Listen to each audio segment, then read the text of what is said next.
Baik pendengar, di tengah derasnya arus makanan instan yang mudah dijangkau dan juga kebiasaan gaya hidup serba cepat, tanpa kita sadari banyak anak-anak dan juga remaja kita yang justru terjebak dalam pola makan yang tidak sehat. Mereka mungkin terlihat aktif, ceria, atau bahkan memiliki tubuh yang tampak normal secara fisik, namun ternyata mengalami kekurangan zat gizi penting yang sangat dibutuhkan dalam masa tumbuh kembangnya.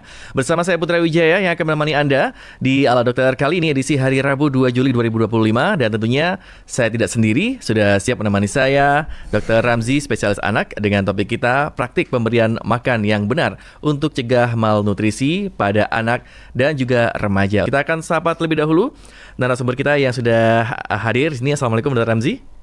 Assalamualaikum warahmatullahi wabarakatuh. Oke, sehat dokter ya? Sehat, alhamdulillah. Alhamdulillah, ini terima kasih banyak sudah menyempatkan diri. Ini jadwalnya padat sekali beliau.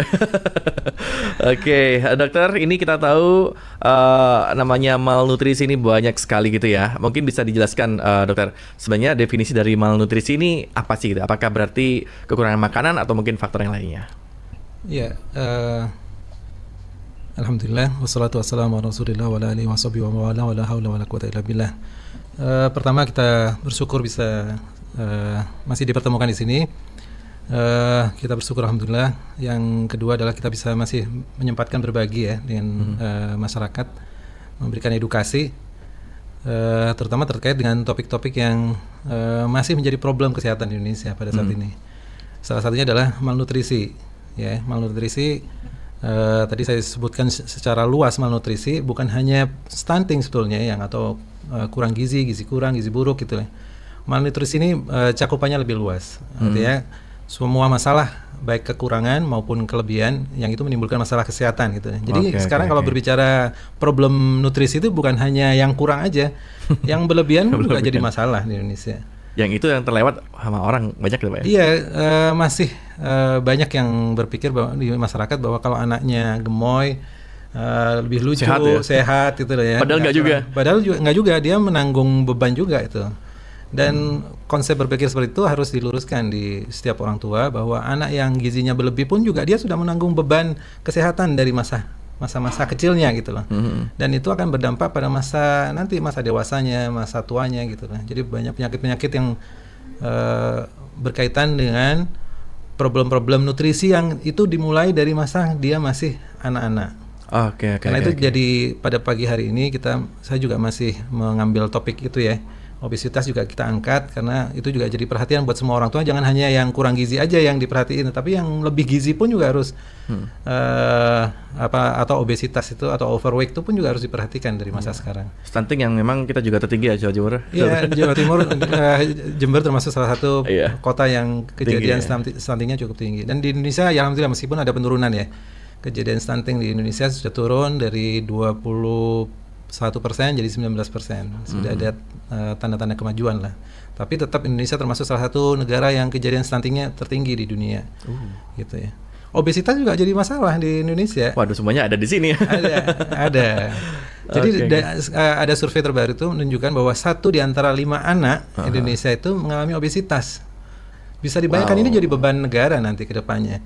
Kita ketahui obesitas pada masa anak ke depan dia bisa diprediksi dia akan mempunyai masalah-masalah kesehatan seperti hipertensi, diabetes mellitus, kejadian CVA, kejadian stroke misalnya, atau serangan jantung jauh lebih besar dibandingkan anak yang masa kecilnya tidak mengalami obesitas. Jadi itu juga harus diperhatikan oleh orang tua.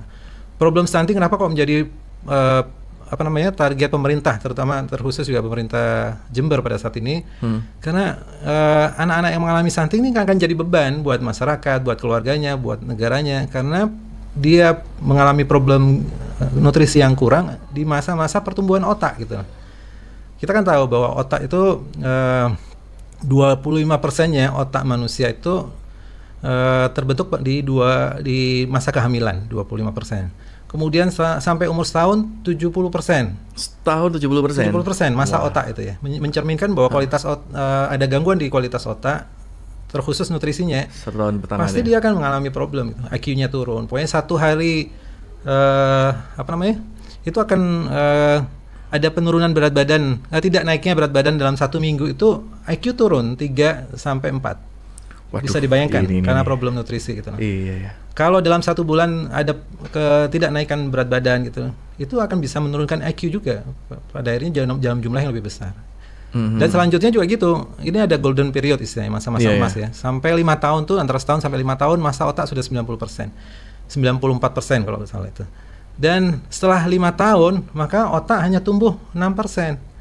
Jadi kalau kita terlambat menangani stunting, artinya udah lewat, udah 5 tahun ya bisa lah. Tapi ya kita hanya cuma dapat 6% aja dari perbaikan nutrisinya gitu. Dikatakan udah terlambat gitu ya? Ya kalau cuma ninggiin berat badannya sih masih bisa gitu. Nah stunting kan problemnya tinggi badannya pendek. Iya. Mau ninggiin berat badannya bisa. Tapi yang jadi problem sekarang otaknya mau digimana udah nggak bisa lagi udah. Sudah nggak bisa lagi. Bisa tapi pun juga masih malah hanya dapat kesempatan cuma 6%. Jadi betul-betul harus diperhatikan stunting terutama di 1 tahun pertama atau 1000 hari pertama kehidupan gitu. 1000 hari pertama itu digambarkan di kehamilan 9 bulan, kemudian sampai dengan setelah itu 700 harinya itu setelah itu sampai 3 tahun lah. Itu adalah masa-masa golden period yang artinya masalah nutrisi ini betul-betul diperhatikan. Jadi kalau kita menginginkan anak-anak kita adalah anak-anak yang pintar, ya sehat, cerdas gitu ya, maka perhatiin nutrisinya di 1000 hari pertama kehidupannya dia gitu. Jadi sejak masa kehamilan maupun setelah kelahiran terutama di 3 tahun pertamanya. Nah ini apakah ada tanda-tanda khusus nih dokter, tanda-tanda awal gitu ya yang bisa dikenali secara fisik mungkin atau secara yang lainnya jika seorang anak ini mengalami kekurangan gizi meskipun tanpa aktif itu? Iya, memang kunci utamanya adalah di orang tua. Jadi untuk masalah stunting ini adalah kunci utamanya orang tua.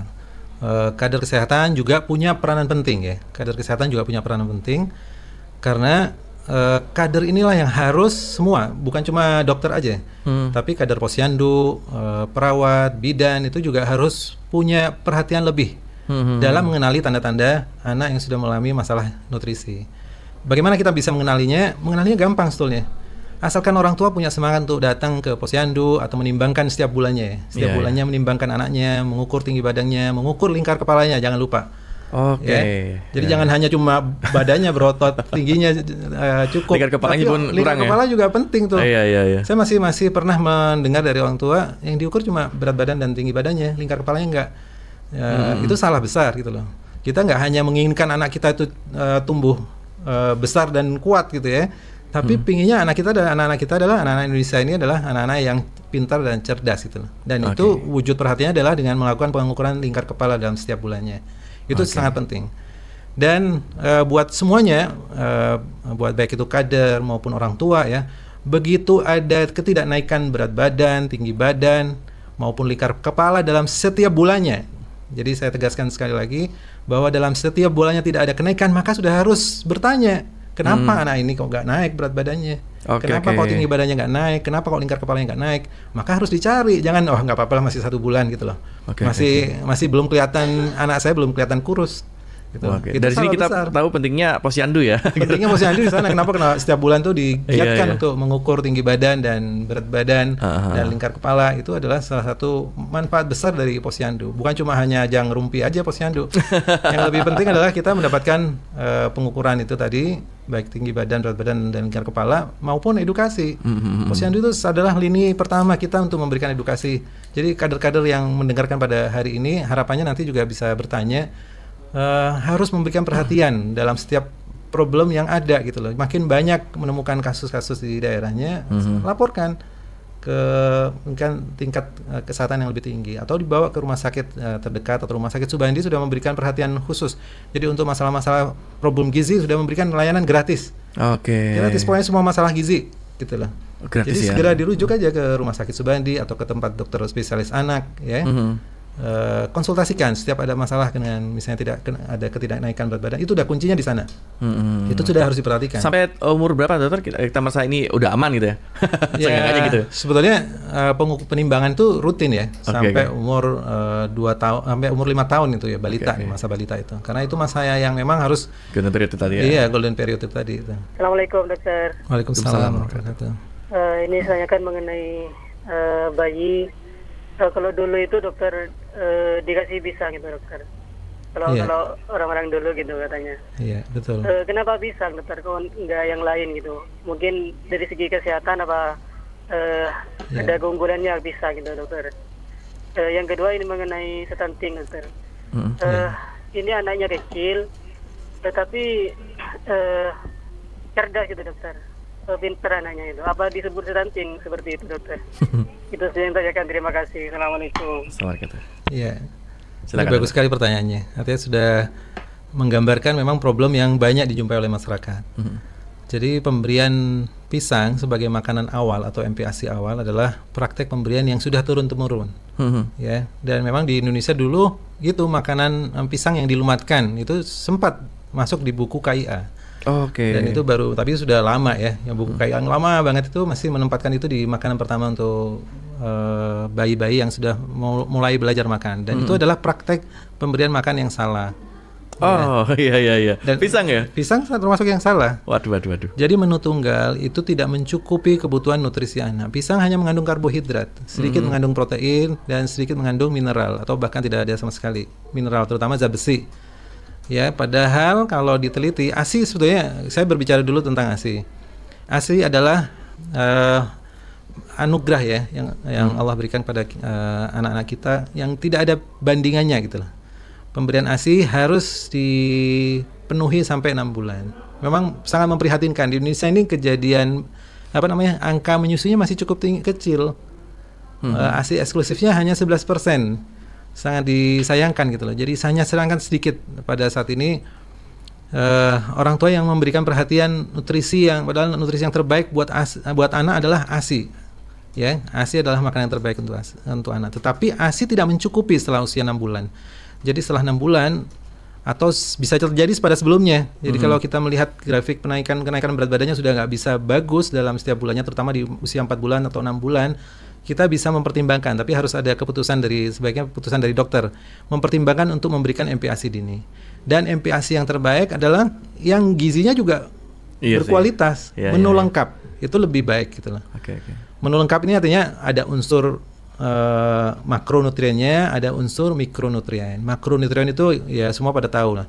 Makronutrien itu ada karbohidratnya, ya, lemaknya, ada proteinnya. Protein adalah komponen yang sangat penting untuk pertumbuhan, baik itu tinggi badan, berat badan, untuk otak gitu lah. Lemak sangat dibutuhkan untuk kalorinya dia gitu. Kalori kita tahu kan, semua dapat pelajaran waktu di sekolah, kalori dari lemak itu 9 kilokalori, cukup tinggi gitu.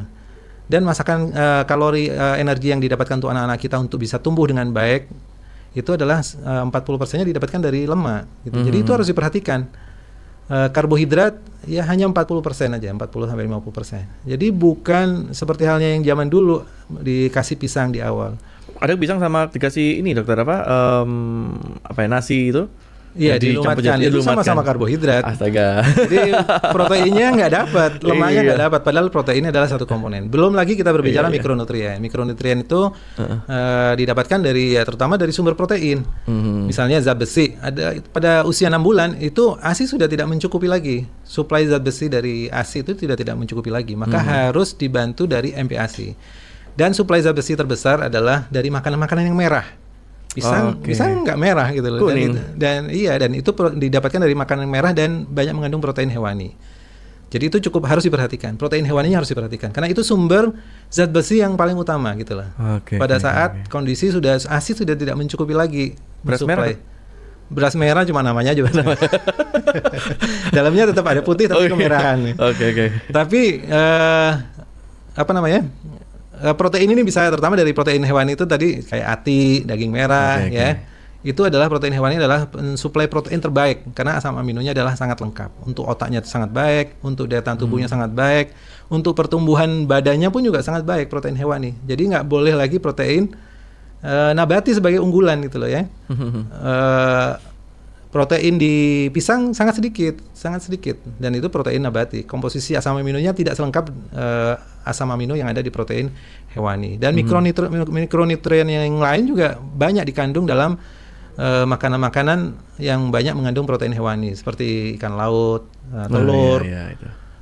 Selain daging tadi itu ya, telur, ikan laut itu termasuk sumber protein yang cukup baik. Maka itu semua harus dikenalkan pada anak ketika awal dari MPASI gitu loh. Meskipun 2 sendok, 3 sendok, tapi sudah mencukupi kandungannya, artinya sudah mencukupi proteinnya, lemaknya, karbohidratnya meskipun 2 sendok udah cukup bagi anak untuk belajar. Oke. Pada intinya ini sebenarnya kalau pisang untuk bayi sekali lagi. Dan ada satu lagi yang sebetulnya ternyata setelah diteliti ternyata kalau kita memberikan sumber serat dari karbohidrat bersamaan dengan sumber protein, maka serat yang ada di dalam karbohidrat itu sendiri bisa mengganggu penyerapan nutrisi. Waduh. Jadi, wah ini bahaya. Iya, itu juga banyak gak di. Contohnya gimana? Apa sama apa? Makanannya contohnya. Ya, artinya serat tetap dibutuhkan, tapi jangan jumlah berlebih karena ternyata serat itu mengandung fitat itu ya.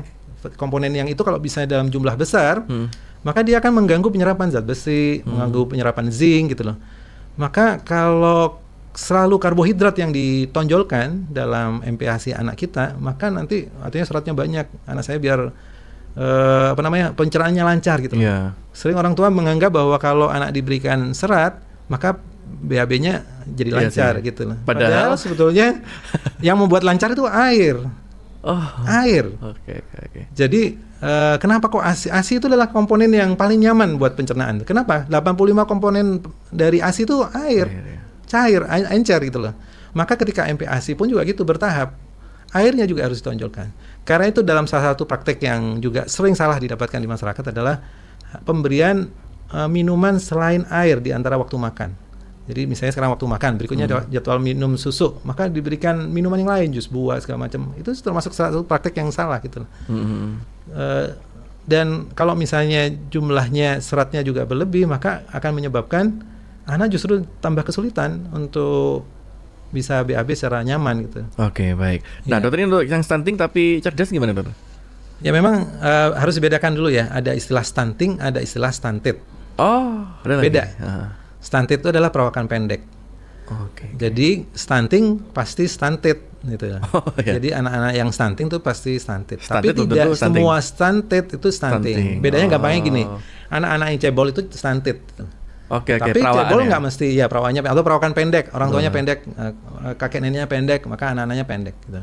B.J. Habibie itu mungkin stunted ya. Iya pendek. Tetapi pinter gitu loh. Tapi nggak stunted banget. Saya nggak tahu riwayatnya dulu ya. Tapi berbeda dengan stunting. Stunting itu adalah stunted yang diakibatkan oleh problem gizi yang sifatnya kronis. Artinya anak ini mengalami tidak naik dulu berat badannya, setelah itu tinggi badannya juga nggak naik gitu loh. Akhirnya dia terjatuh dalam kondisi stunting. Jadi problem gizi yang sifatnya kronis. Problem gizi ini bisa karena memang asupannya tidak adekuat, atau infeksi yang berulang gitu ya, atau kesalahpahaman orang tua gitu dalam memberikan MPASI yang baik dan benar pada anaknya, itu menjadi penyumbang stunting gitu loh. Menjadi penyumbang stunting. Kemiskinan juga salah satu penyumbang stunting ya. Faktornya banyak ternyata ya. Faktornya banyak, tetapi kadang orang tua ada yang miskin tetapi dia pintar, dia mau belajar gitu loh. Sehingga dia bisa memberikan yang terbaik, nutrisi yang terbaik untuk anaknya seoptimal mungkin. Artinya tidak harus kemiskinan ini menjadi penyebab dari stunting. Kalau orang tuanya paham, mengerti, insya Allah bisa memberikan yang terbaik. Karena ini masa depannya dia gitu loh. Anak itu adalah masa depan kita gitu loh. Yang makan merawat kita, yang mengasuh kita, bisa jadi nanti kedepannya adalah anak-anak kita. Gitu. Adakah cara untuk boosting berat badan dan tinggi anak di usia 12 tahun? Iya. Tetap ya, untuk bisa mempunyai anak yang tinggi ya, itu perhatikan sumber proteinnya dulu. Ya, kalau sumber proteinnya diperhatikan, maka insya Allah semua anak-anak ini akan mempunyai potensi untuk bisa lebih tinggi dari orang tuanya. Ya kalau kita melihat anak-anak kita kalau lebih pendek ya, tapi harus diukur dulu potensi genetiknya dia gimana gitu. Tetapi semua anak itu harus mempunyai potensi 8,5 cm lebih tinggi daripada orang tuanya, rata-rata orang tuanya. Asalkan nutrisinya baik gitu loh. Nutrisi baik itu komposisi proteinnya harus baik. Sumber kecukupan kalorinya juga harus cukup. Artinya bukan hanya protein aja, makan protein yang banyak gitu loh. Enggak. Protein hanya memberikan 4 kilokalori gitu. Kalori energinya cuma sedikit gitu loh. Jadi kalau kita kekurangan energi, maka proteinnya bukan juga dipakai untuk pembangun nanti ke depannya, tetapi juga dipakai sebagai sumber energi. Akhirnya tubuh kita tetap aja nggak bisa tinggi, nggak bisa pinter anak-anak kita gitu. Ini juga harus diperhatikan. Bahwa menu seimbang adalah harus memperhatikan aspek proteinnya dulu, memang harus diperhatikan. Protein hewani, ya dia harus mempunyai protein hewani. Kemudian kecukupan kalorinya. Kecukupan kalorinya harus cukup. Kalau dihitung tuh, kalau memang ada orang tua yang punya perhatian lebih tuh kadang bisa diukur tuh. Ini dapatnya proteinnya berapa gram per hari. Kemudian yang dibutuhkan untuk tumbuh itu adalah 10 sampai sekitar 12% gitu loh. Sedangkan rata-rata untuk kebutuhan sehari-hari itu kita butuh namanya PER, protein energy ratio. Antara protein dan perbandingan antara kalori yang didapatkan dari protein dan kalori yang seluruhnya yang didapatkan dari lemak, karbohidrat, dari protein itu adalah perbandingannya harus minimal 9%. Ya, kalau PER-nya tercukupi atau kita bisa lebih sedikit lah. Jadi PR-nya sekitar kalau memang pingin tinggi, menambah tinggi badan tuh naikkan protein energi rasionya antara 10 sampai 12%. Harus dihitung memang. Harus dihitung, atau ya kalau kita mau gampang-gampangannya pokoknya perhatiinlah protein yang terbaik adalah dari ikan laut. Ya. Kemudian dari telur. Itu adalah protein yang terbaik. Ikan dari laut, daging-daging ya? merah. Daging-daging merah juga termasuk yang. Bukan beras merah, Dok ya? Bukan beras merah. Bukan beras merah yang diperhatiin. Tetapi proteinnya, sumber proteinnya dari mana gitu? Protein hewani. Ya, itu menjadi penegasan. Memang sudah banyak penelitian membuktikan kalau memang dia proteinnya cukup, protein hewaninya cukup, maka anaknya bisa tinggi, menambah tinggi badannya dia. Oke, ini adalah dokter, ini dari Mbak Fitra ini ya. Dokter, saya tinggi 167. Suami saya 174. Tapi anak saya yang cowok masih terlihat lebih kecil dibandingkan anak yang lain. Jadi khawatir gak bisa lebih tinggi. Nah, ini gimana, Dok? Ya. Memang diagnosis penyebab perawakan pendek atau stunted tadi ya. Stunted itu perawakan pendek. Itu banyak gitu. Stunted perawakan pendek. Stunted atau perawakan pendek ya, pendek gitu lah. Itu harus banyak penyebabnya. Ada yang sifatnya familial. Artinya memang bapak ibunya pendek gitu loh. Maka anaknya tetap punya potensi 8,5 cm. Ini bapak ibunya tinggi semua nih, Dok. Nah, bapak ibunya lebih tinggi. Tapi juga harus dilihat masa kecilnya orang tuanya gimana dulu. Gitu. Ada yang namanya, tapi kasusnya nggak banyak, tapi itu bisa diidentifikasi. Jadi kalau ke dokter anak nanti kita biasanya kita pisahkan dulu ini. Namanya constitutional delay of growth and puberty. Kasus yang memang bawaannya dia pendek dulu startnya gitu loh. Oke. Tapi nanti ketika masa remaja dia ngejar, gitu loh, ngejar growth spurt. Ini kasusnya kayak teman saya, Dok. Ya, jadi dulunya kelihatan kayak kamu dulu kecilnya pendek, terus sekarang jadi tinggi. Itu karena dia masa remajanya growth spurt gitu. Oh, itu beda-beda, Dok ya, ada macam-macam ya. Ya, tapi harus jangan dipastikan nanti bisa gitu loh. Nggak bisa seperti itu. Harus dipastikan pola pertumbuhan di masa terutama 5 tahun pertamanya gimana gitu. Kalau dia masih mengikuti garis pertumbuhan, meskipun di bawah rata-rata, tapi dia bagus mengikuti garis pertumbuhan, nggak mendatar ya. Yang nggak boleh tuh kalau, makanya penting di buku KIA ini cukup penting. Di sini juga ada. Dok, bisa ditunjukkan ke kamera, Dok, buku KIA-nya? Ya. Nah, ini buku KIA ya. Nah, betul. Buku Kemenkes ya. Dari Kemenkes, dan ini buku cukup lengkap sekali. Bahkan saya bandingkan dengan buku-buku yang dari luar negeri pun juga nggak kalah buku kita nih, buku KIA kita. Ini juga harus diperhatikan oleh orang tua, bukan hanya untuk dibawa ke posyandu aja, tapi harus dibaca, dilihat, dipelajari gitu. Jadi kalau garis pertumbuhannya itu mengikuti satu garis, ini garisnya. Ya, misalnya meskipun di sini gitu, tapi garis pertumbuhannya karena memang dia dasarnya lahirnya kecil. Tapi kalau dia mengikuti garis pertumbuhan terus begini ya, itu nggak ada masalah. Ya syukur-syukur dia naik gitu ke berikutnya lagi ke garis hijau. Garis hijau ini garis median. Rata-rata populasi seperti itu harapannya. Syukur-syukur lebih lagi dikit lah. Jangan sampai kalau berat badan melebihi sini. Ini potensial obesitas, potensial overweight. Sudah kalau sini udah harus perhatian juga. Jangan nggak apa-apa, masih bagus nih, di atas rata-rata anak saya. Jangan bangga dulu. Gemuk lucu ya. Gemoy. Ya itu juga harus diperhatiin. Apalagi kalau udah nyebrang di sini nih. Iya. Ini udah overweight. Kalau di sini udah overweight. Kalau di sini namanya obesitas. Itu obesitas. Saya di situ nggak terlalu jelas, jadi saya lihat di atas itu lebih jelas. Begitu juga dengan tinggi badan diperhatiin gitu kan. Kalau dia sepanjang tinggi badannya itu masih mengikuti garis, nah ini ya, misalnya mengikuti garis pertumbuhannya masih mengikuti garis ini. Nah, tahu-tahu dia di masa remaja, gitu mencapai garis potensi genetiknya dia. Orang tuanya misalnya potensi genetiknya di sini. Maka dia mengejar menuju ke garis potensi genetik orang tua. Kita nggak perlu khawatir seperti itu. Itu ada kalanya seperti itu. Tapi harus dipantau dulu gitu. Jadi jangan harus dibawa, lebih baik dipastikan. Jangan anak yang pendek menurut usia ini karena memang meskipun kadang nutrisi udah diberikan banyak. Iya, tetap harus dinilai cukup apa tidak gitu loh. Kadang orang tua merasa anak saya udah makannya banyak, tapi kok anaknya nggak beratnya nggak nambah-nambah atau tingginya nggak nambah-nambah. Ya karena memang harus dilihat lagi. Kita tanya biasanya yang alergi kan nggak semua alergi makanan gitu kan, ada beberapa alergi aja.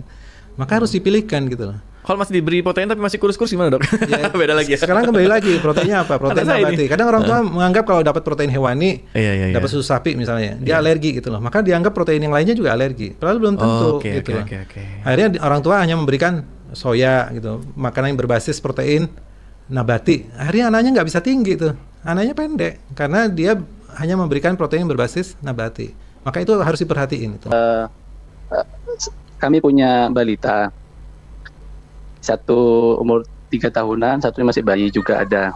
Nah, izin tanya dokter, jika pemberian vitamin seperti minyak ikan dan lainnya, apakah punya impact jika misalkan digunakan dalam jangka panjang, dokter?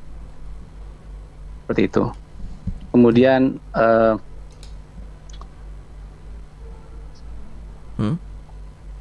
MPASI, dokter. Nah, untuk MPASI itu, MPASI ya?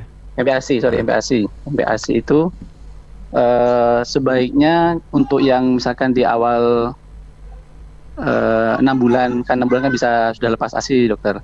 Itu kira-kira apa yang bagus, dokter? Iya. Misalkan nasi ataukah ada proteinnya seperti kacang hijau, atau mungkin bisa dikasih udang atau seperti apa, dokter? Iya. Itu yang kedua. Mungkin yang terakhir dokter ditanya lagi. Oh iya. Nah, di Indonesia ini kan beberapa saya baca di literatur, dokter, itu perhitungan stuntingnya mungkin menganut ke Eropa atau Barat. Sementara kita melihat di Jepang, meskipun badannya kecil, tapi banyak yang pintar-pintar gitu, dokter. Ya seperti kita tahu produksi mobil dan sebagainya, itu banyak dari Jepang. Nah, itu apakah pengukuran stunting kita di Indonesia masih valid atau apakah seperti apa, dokter? Iya. Terima kasih. Oke, baik. Terima kasih Mas Huda. Ya, baik. Tadi Mas Khairul Huda. Wah, ini banyak ya. Silakan. Apakah vitamin itu dibutuhkan gitu ya? Terkhusus vitamin yang mengandung minyak ikan, mengandung DHA misalnya. Jadi secara global kalau vitamin itu lebih baik dimin dulu gitu. Padahal nggak mesti setiap anak itu kekurangan vitamin gitu. Nggak mesti kekurangan vitamin. Bisa jadi karena nggak mau makannya ini bisa karena tumbuh gigi gitu ya. Jadi kasih vitamin juga nggak ngefek. Bisa juga karena misalnya mungkin karena menu yang dibuat oleh orang tuanya ya monoton gitu, kurang bervariasi. Itu juga harus diperhatikan oleh orang tua. Bervariasi. Kemudian atau memang terlalu mengikuti kemauan orang tua gitu loh. Konsepnya itu terlalu mengikuti kemauan orang tua sehingga anak itu nggak mau makan gitu. Bukan karena kurang vitamin sebetulnya. Itu juga harus diperhatikan gitu. Jadi konsepnya membuat MPASI itu harus mengikuti kemauan anak gitu loh. Mengikuti juga kemauan anak, jangan hanya mengikuti kemauan orang tua. Akhirnya nanti anaknya mutung, nggak mau makan lagi. Ya, ini sering problem ini banyak dijumpai oleh masyarakat. Dan memang salah satu penyumbang stunting ini salah satunya adalah praktek pemberian MPASI yang salah, atau karena memang problem sulit makan pada anak. Itu menjadi menjadi gitu loh. Kadang terlalu gampang, ya sudah kasih vitamin aja gitu loh. Jadi vitamin itu sepanjang anak itu masih mau makan yang bergizi, insya Allah masih tercukupi. Boleh kita memberikan, tapi nggak harus. Nggak harus. Zat besi itu memang direkomendasikan diberikan, tetapi kita juga harus melihat kalau anak-anak kita sudah makannya luar biasa dari sumber-sumber protein tadi ya, sumber-sumber zat besi dari hewani tadi udah mencukupi. Sekali lagi ya, ini juga harus diluruskan. Zat besi itu identik dengan sayur bayam gitu loh. Padahal kalau kita mau mencukupi kebutuhan zat besi maka harus 1 kresek bayam harus dimakan setiap harinya oleh anak gitu loh. Itu nggak akan mencukupi. Memang bayam kandungan zat besinya cukup tinggi. Tetapi tidak sebaik penyerapannya adalah zat besi yang ada di dalam hewani gitu. Seperti dalam daging atau ati gitu ya. Itu yang terbaik dan kandungannya cukup tinggi gitu. Selain proteinnya tinggi, zat besinya juga cukup tinggi. Kemudian zinc juga gitu, banyak didapatkan di dalam ikan laut, telur itu zincnya cukup tinggi, dan zinc adalah salah satu komponen yang dibutuhkan untuk anak bisa tumbuh dan pintar, dan daya tahan tubuhnya juga baik gitu ya. Tadi pertanyaan kedua, untuk yang DHA sebetulnya kalau memang bisa anak itu sudah cukup dari rekomendasinya di bawah setahun, anak yang sehat yang bukan prematur itu tidak membutuhkan suplemen DHA. Tidak membutuhkan, karena dalam penelitian ternyata tidak berbeda bermakna gitu. Tapi kalau pada kasus yang punya kebutuhan, misalnya anaknya prematur, pernah dirawat lama di ICU, bayinya selama masa bayinya itu kadang butuh gitu. Itu tetap dibutuhkan. Boleh kita memberikan suplemen DHA. Kalau di atas 1 tahun, tetap kita lebih menganjurkan orang tua itu memberikan sumber-sumber DHA yang dari natural lah gitu. Gak harus kayak kekinian ikan salmon. Ikan salmon itu bukan ikan fresh ya. Ikan kekinian tuh sekarang semuanya saya lihat tuh di menu-menu di Instagram, di TikTok segala macam gitu ya. Itu banyak yang bersumber pada kalau memberikan sumber DHA yang terbaik adalah dari salmon gitu. Padahal sebetulnya ada 3 ikan yang kualitasnya tidak kalah dengan salmon. Apa tuh? Ikan kembung, ikan tenggiri, dan ikan tuna atau tongkol. Wah, itu kan di pasaran banyak ya. Itu banyak sekali dan murah gitu, nggak harus salmon. Perbandingannya berapa gitu loh. Artinya 3 ikan ini betul-betul diperhatikan buat anak-anak kita. Eropa aja tuh deh. Eropa aja. Padahal sama aja ya. Iya, jadi kita memberikan 3 sumber protein ini. Termasuk telur. Sekarang dengan telur omega itu termasuk yang sudah tinggi kayak omega 3-nya ya. Itu juga boleh diberikan pada anak-anak. Untuk mendapatkannya sekarang sudah gampang gitu. Jadi nggak harus dari suplemen gitu. Kemudian untuk MPASI yang terbaik tadi sudah saya jelaskan bahwa MPASI harus mencukupi semua makronutrien dan mikronutriennya. Jadi harus diperhatikan aspek proteinnya ada dalam satu menu itu ada protein hewaninya. Ya bolehlah double protein boleh. Tapi bukan berarti semuanya protein gitu loh. Enggak, tetap butuh lemaknya. Dapat dari mana lemaknya? Bisa dari butter, bisa dari santan gitu ya. Ini juga perlu diperhatikan gitu. Makanan bersantan tuh harus dikenalkan. Jangan takut di masyarakat tuh jangan kasih santan dulu. Itu sudah biasa orang tua gitu. Jangan yang santan dulu nanti anaknya mencret gitu loh. Padahal orang tuanya dalam masa kehamilannya, masa menyusunya selalu makannya makan yang enak-enak, yang banyak kandungan santannya gitu loh. Jadi anak ketika sebetulnya kalau mengandung bau-bau santan tuh dia suka gitu. Jadi masa 3 bulan sampai 6 bulan sampai 9 bulan itu adalah masa terbaik untuk mengenalkan semua jenis makanan. Semua yang ada di menu keluarga itu harus diberikan buat anak gitu. Jadi nggak usah bingung-bingung sekarang buatin khusus makanan anak. Tapi konsep yang terbaik itu adalah makanan anak adalah makanan keluarga. Makanan keluarga adalah makanan anak gitu. Jadi nggak usah repot-repot menyiapin khusus, menu khusus enggak. Makanan keluarga aja dibuatin. Anak itu kalau dapat sudah sejak dalam kandungan, jadi ini juga sudah ada penelitiannya ya di luar negeri sana. Jadi kalau kebiasaan orang tuanya makan misalnya gudeg gitu ya, manis-manis ya, maka air ketubannya manis, maka anak sudah terbiasa makan yang manis-manis gitu loh. Jadi jangan takut memberikan unsur gula pada MPASI sejak umur 6 bulan itu, karena memang kalau misalnya nggak, kan masih banyak juga, ini termasuk salah satu yang banyak berkembang di masyarakat, masih takut memberikan gula dan garam gitu loh. Padahal orang tuanya masa hamilnya, masa menyusunya selalu makannya yang banyak mengandung gula gitu. Ya, misalnya gudeg atau rawon kan cenderungnya manis ya. Maka ketika anak makan dengan sesuatu dia sudah dapat rasa gitu. Jadi ketika dia dikenalkan MPASI tidak menggunakan gula dan garam, maka ya bisa dibayangkan kalau kita dapat soto tapi nggak pakai garam gitu loh. Atau kita dapat gulai nggak pakai gula dan garam gitu. Atau kita dapat gula nggak pakai gula dan garam, pasti kan nggak enak. Itu yang menyebabkan anak menjadi terus menolak dengan MPASI yang dibuatkan oleh orang tua homemade itu. Karena memang orang tua terlalu, padahal sebetulnya anjuran itu sebetulnya tidak mutlak gitu loh. Penggunaan gula dan garam ini boleh, tetapi memang harus dibatasi. Kalau dalam menu keluarga, alhamdulillah ya masakan Indonesia rata-rata tidak terlalu manis banget, tidak terlalu asin banget, jadi cukup lah gitu loh. Cukup lah. Sedang-sedang saja. Sedang-sedang aja. Misalnya kuah di misalnya gulai gitu ya. Itu padahal satu panci masakan itu paling garamnya paling 1 sendok. Iya, betul. Nggak mungkin lah 1 balok garam itu dimasukkan semuanya, nggak mungkin kan. Dan satu yang diberikan pada anaknya berapa sendok kuah gitu lah. Jadi kadar garam yang ada di kuah itu yang enak itu, yang dimakan oleh orang tuanya itu adalah itu yang juga enak menurut anaknya gitu loh. Jadi kita sekarang kalau memperhatikan MPASI itu harus ini enak nggak menurut kita ya. Kalau menurut kita nggak enak, ya jangan dipaksakan diberikan pada anak. Itu yang menyebabkan anak akhirnya menolak atau GTM gitu loh. Menolak makan karena kok ibu makanya yang enak-enak. Saya diajarin dari ASI-nya juga makanan yang enak-enak. Dan itu salah satu kelebihan ASI. Jadi apa yang dimakan orang tuanya itu memberikan rasa pada ASI gitu. Jadi kalau orang tuanya makan yang misalnya rawon gitu ya misalnya ya, maka yang di bau-bau yang ada di dalam ASI itu bau-bau rawon. Sehingga ketika anak itu belajar untuk MPASI dan diberikan rawon, MPASI-nya mengandung rawon, dia akan lahap sekali, akan doyan sekali, ya sehingga dia tidak menolak. Yang penting nggak mengandung vetsin, MSG gimana dok? MSG sampai sekarang masih ada, memang ada penelitian, tapi tidak terlalu berbahaya lah, gitu lah. Asalkan tidak berlebihan. Gitu. Asalkan tidak berlebihan.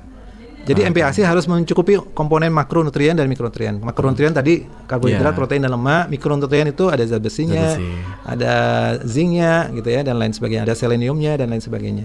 Oke. Tadi yang kemudian itu perhitungan stunting tuh? Stunting. Ya, Jepang dulu ketika menjajah Indonesia memang pendek-pendek gitu. Tapi sekarang sudah tinggi-tinggi. Jangan dibayangkan generasi muda anak Jepang sekarang, coba lihat mereka bermain sepak bola di Eropa udah gak jauh beda sama orang Eropa gitu. Jadi stunting di kota-kota yang maju itu sudah sangat turun kejadiannya, sedangkan Indonesia masih cukup tinggi gitu. Karena memang masih banyak praktek pemberian MPASI yang masih salah di masyarakat gitu, sehingga masih menjadi penyumbang stunting di masyarakat gitu. Tertinggi adalah India. India itu kejadian stuntingnya paling tinggi di dunia, karena memang masih banyak dari orang India itu takut memberikan protein hewani, karena bagi mereka itu menjadi vegan itu adalah bagian dari spiritual mereka gitu loh. Tapi sekali lagi vegan itu artinya hanya memberikan yang unsur nabati aja gitu loh, tidak memberikan susu. Padahal sebetulnya ASI itu dari mana sih? Kan masih juga bukan hewani. Ya bukan hewani, tapi kan dari sejenis hewani lah gitu loh. Makan segala. Kita manusia kan makan segala, makan segala ya, jadi dari hewan, dari tumbuh-tumbuhan kita makan semuanya gitu loh. Jadi nggak boleh gitu seperti itu. Nanti kejadiannya kayak India gitu loh. Ya saya ingin memberikan kiat-kiat untuk orang tua ya, agar supaya anaknya sehat, tinggi dan cerdas, ya nggak stunting dan nggak obesitas gitu loh. Ya. Jadi problem nutrisi itu cukup banyak. Itu harus diperhatikan, bukan cuma kurang gizi, tetapi juga lebih gizi juga harus diperhatikan. Pemantauan yang terbaik adalah kita mengukur tinggi badan, berat badan, dan lingkar kepala setiap bulannya. Pada masa-masa balita ya, masa pertumbuhan, golden period ya. Itu harus diperhatikan oleh orang tua. Kalau ingin anaknya menjadi anak yang ya seperti tadi ya, tinggi, pintar dan sehat, maka mulai dari sedini mungkin harus diperhatikan 3 aspek. Itu investasi itu. Kita hanya menyempatkan aja sebentar, mengukur tinggi badan, datang ke posyandu atau datang ke tempat praktek dokter, diukur, dipastikan bahwa anaknya tumbuh, berat badannya juga cukup sesuai di grafik itu ada kenaikan berat badan minimal. Itu dipastikan anaknya sesuai masih gitu. Kemudian salah satu penyumbang masalah adalah praktek pemberian MPASI yang salah. Ya, itu masih menjadi. Jadi perlu dipelajari bagi setiap orang, baik itu orang tua, kader kesehatan maupun pemerhati masyarakat gitu ya. Itu perlu diperhatikan bagaimana sih MPASI yang sesuai dengan rekomendasi terbaru oleh lembaga kesehatan yang memang berkompeten gitu. Nah, ini dia. Ya, karena memang banyak bertebaran di media sosial informasi-informasi yang justru yang salah, termasuk praktek pemberian gula dan garam itu masih terus itu dianut oleh sebagian orang tua. Padahal dari IDAI, Ikatan Dokter Anak Indonesia, sudah memberikan statement bahwa yang tidak ada larangan penggunaan gula dan garam gitu. Yang adalah pembatasan gitu. Tapi itu pun juga nggak terlalu, dan konsepnya sekarang adalah menu orang tua adalah menu anak gitu. Menu keluarga itu menu anak, biar anak sudah terbiasa. Jadi ketika menu keluarga, orang tua anak sudah siap untuk makan segala macamnya gitu. Dan yang terakhir adalah dalam setiap masalah yang dijumpai, entah tidak naiknya berat badan, tidak naiknya tinggi badan, lingkar kepala tidak naik, perhatikan aspek itu. Lebih-lebih lagi kalau misalnya dalam praktek pemberian makannya juga ada kesulitan, anak jadi sulit makan, coba bawa ke tempat kesehatan, ke dokter atau dokter spesialis anak, konsultasikan masalah-masalah problem makan anak itu. Jangan sampai sudah berbulan-bulan anaknya nggak naik baru dibawa. Itu banyak terjadi di tempat praktek klinik ya. Sudah berbulan-bulan, kita sangat menyayangkan gitu loh. Nah, kita terutama di setahun pertama itu harus pastikan anak setiap bulannya mengalami kenaikan berat badan dan tinggi badan. Ya, itu aja.